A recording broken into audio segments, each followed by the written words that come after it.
All right, so we talked about what an exponential function is. We can have growth or decay, and we showed how to graph those just by using a simple table of values.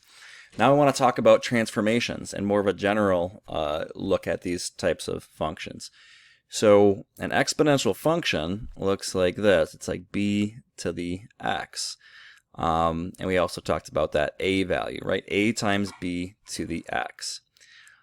And so there's different transformations that we can look at. One of those is going to be an h value that we can add or subtract to the x. And another one is going to be a k value that we add to the end.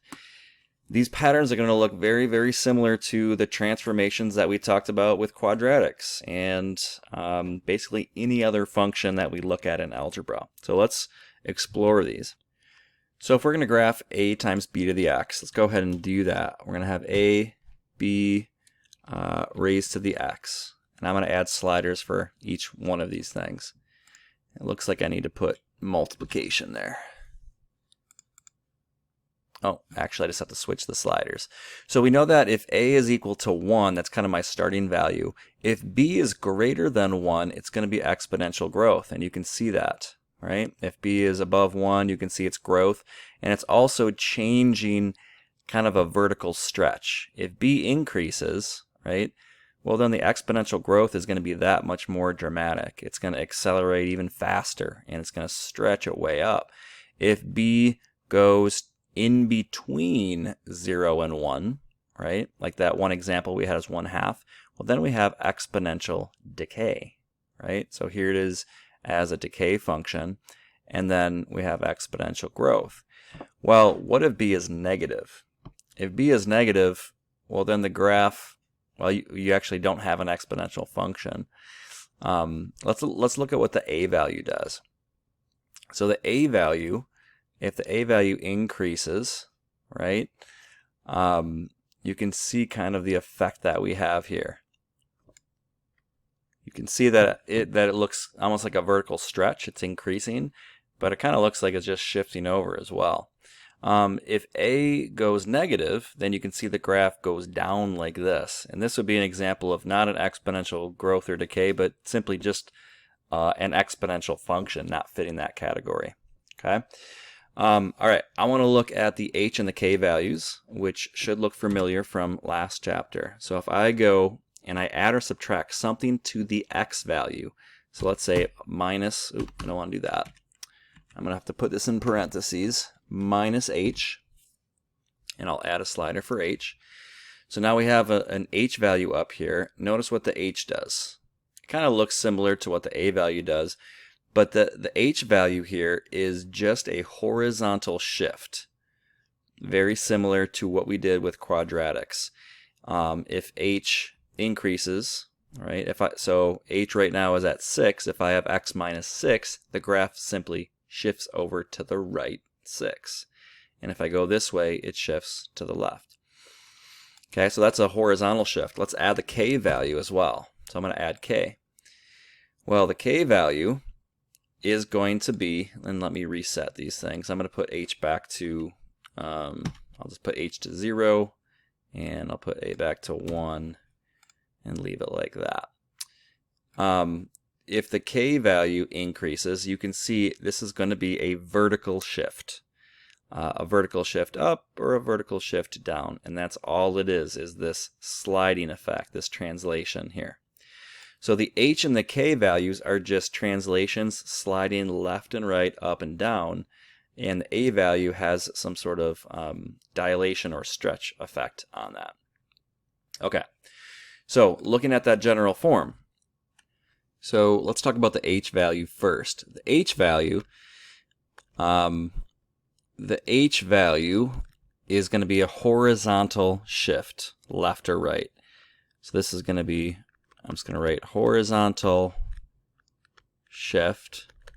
I'll just say horizontal shift, right? If it's x minus 5, that would be a shift to the right 5. If it's x plus 5, it would be a shift to the left 5. So that you have to keep that into consideration. Same thing with quadratics. Let's talk about the k value. So the k value, that's going to be a vertical shift. That's just going to make everything go up or go down. Along with it, this vertical shift is really going to change the y value. When we start translating our points, it's just going to shift all the y values up and down. We can think about it like that. The h value is going to be switching our x values if we think about the translation. And then let's talk about the a value. A value, also known as like the initial value, can be thought of as a vertical stretch, or dilation. Okay, so but that a value, we can also think of it as the initial value of the graph. All right, so let's take a look at how we can use these rules to also graph exponential growth and decay. All right, so we talk about key points. If we think about the most basic exponential function, we can think about, let's just say a times b to the x, right? And let's graph that out. So, the two key points would be, what if I plug in 0 for x? If I plug in 0, my y value is always going to be a, right? Because anything to the 0 is 1. Now, a oftentimes will be 1. So oftentimes you're going to have the point 0, 1 as one of your points that you plot. So 0, a is going to be a point. 0, a. Now the next point, the next key point would be if we plugged in 1. If we plugged in 1 for x. And if I plug in 1, that'd be a times b. So a, like 1ab. So plug in 1, you're going to get, if this is an exponential growth function, then whatever ab is. So 1, whatever that is. And that could be decay as well. So the graph could be going down. But these are my key points that I'm going to use. And then I'm going to use my translations off that. Okay, and then I'm going to translate these points using the h and k values. Okay, so let me show you what that means. Okay, so here's an example of an exponential growth equation that has an h and a k value. So first of all, you could graph this just by using a table of values and doing it that old school method. Pick a bunch of x values and get your y values. But what we want to do is kind of compare this, right? We have a times b raised to the x minus h plus k, and figure out what these things are, right? So you can see that we have an h value. I'm going to say h is going to equal, in this case, is -2, which means I have a shift 2 to the left, right? I also have a k value here of 1. So I know that k equals 1. So this is a shift 1 up from there. Okay, so I can use, what I'm going to do is I'm first going to graph my key points, okay, just 2 key points, and I'm going to then shift those points. So my first key point is going to be 0, and let's go back to that little chart here.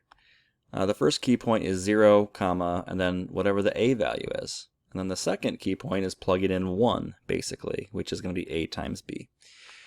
So, where am I? So if I plug in 0, right, what's my a value in this case? My a value is 2, right there. My a value is 2. Now if I plug in 1, what is my a times b value? Well, my a times b value is 8. These are going to be my key points. And really all I'm doing here is I am first graphing this function y equals 2 times 4 raised to the x. You can see that this graph right here doesn't have the h or the k inside of the equation, right? It doesn't have the x plus 2 up here. It doesn't have the 1.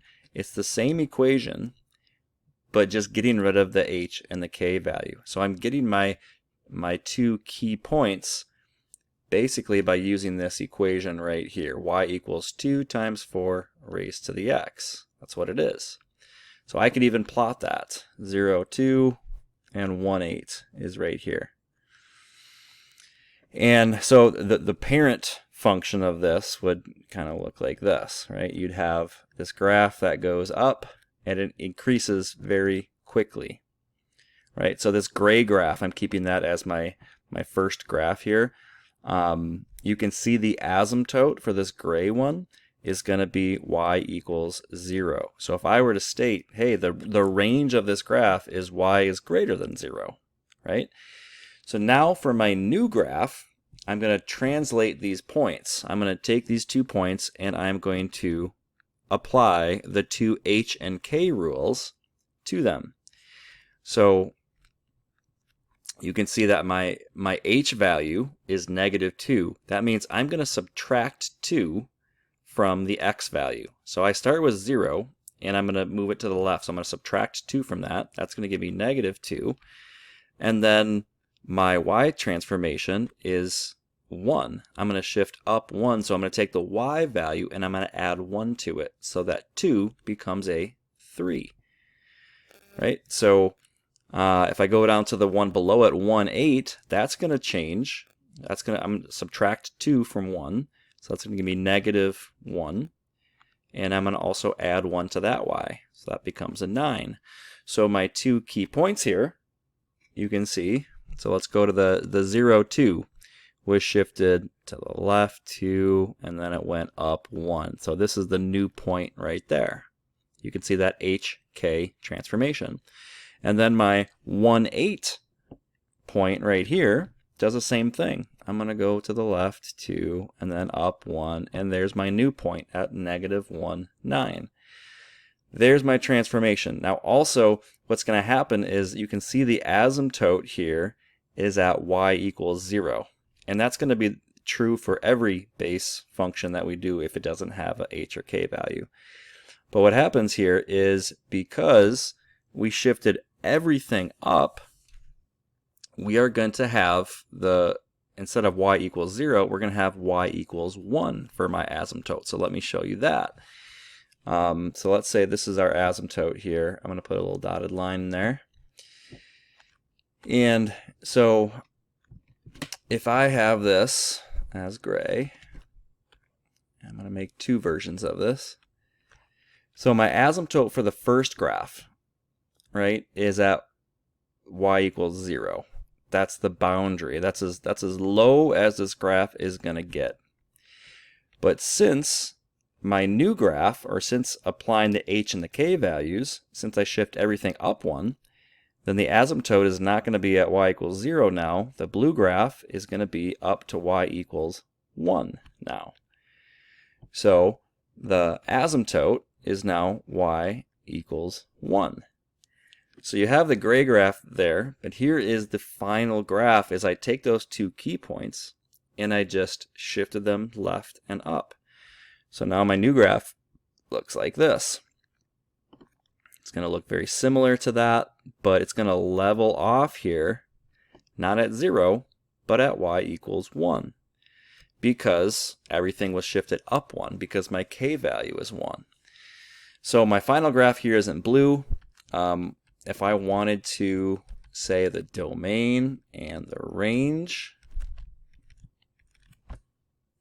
the domain is all reals, and the range now is not y is greater than 0, it's y is greater than 1, because everything is shifted up 1. All right, so let's go ahead and practice that same type of method, right? So now we have another graph, And the first thing I want to do is I'm gonna use the same method. I'm gonna get my key points, and then I'm gonna translate those key points.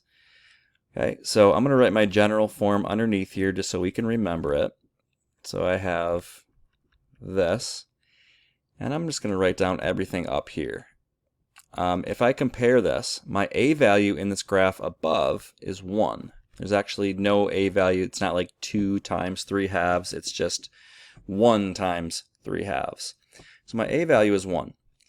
Okay, I'll even put down the b value. The b value is 3 halves. Well, that's going to tell us that we do have exponential growth still, because that b value is still 1.5, and that's greater than 1, so my graph is still going to be increasing. My h value is -1, right? I have x plus 1, and my k value is -6. So my two transformations are right here at h and k. So we'll get back to that. All right, so now I'm going to make my 2 points, kind of my key points here, which is basically going to be the same function, but it's not going to have the h, it's not going to involve the h and the k values at all, right? So one of those key points is if I plug in 0, I get the a value, right? The a value in this case is 1, so 0 is going to 1. So 0 goes to 1. That's right here. And then if I plug in 1, I get a times b. Well, my a is 1 and my b is 3 halves. So I get 3 halves, or 1.5. And you could just look back in this base equation here. If I plug in 1, well, then it's 3 halves raised to the 1.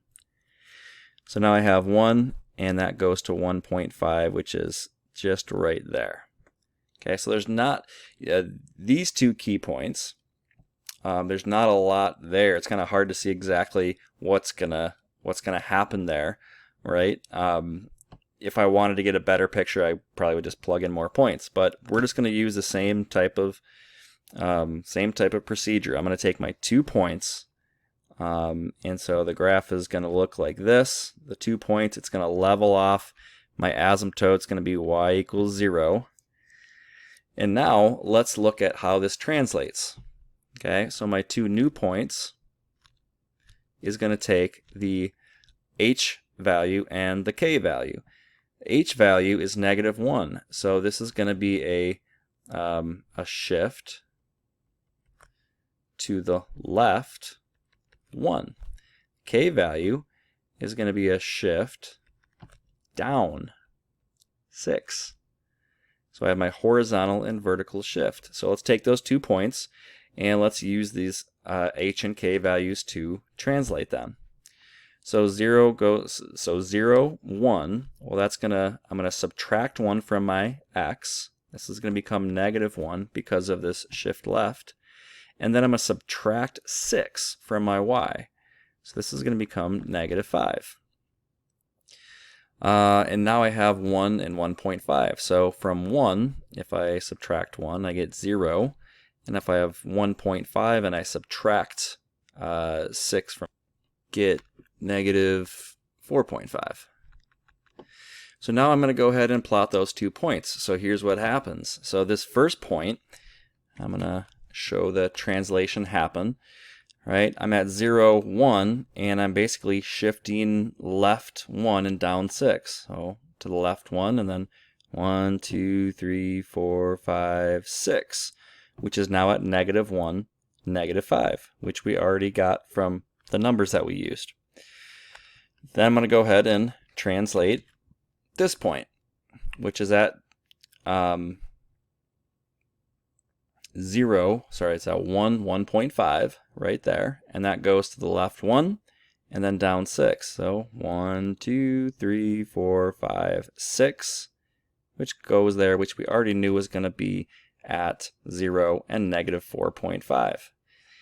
Now the other thing that's going to happen is the asymptote is going to change. So while we had in our first graph a standard asymptote right here at y equals 0,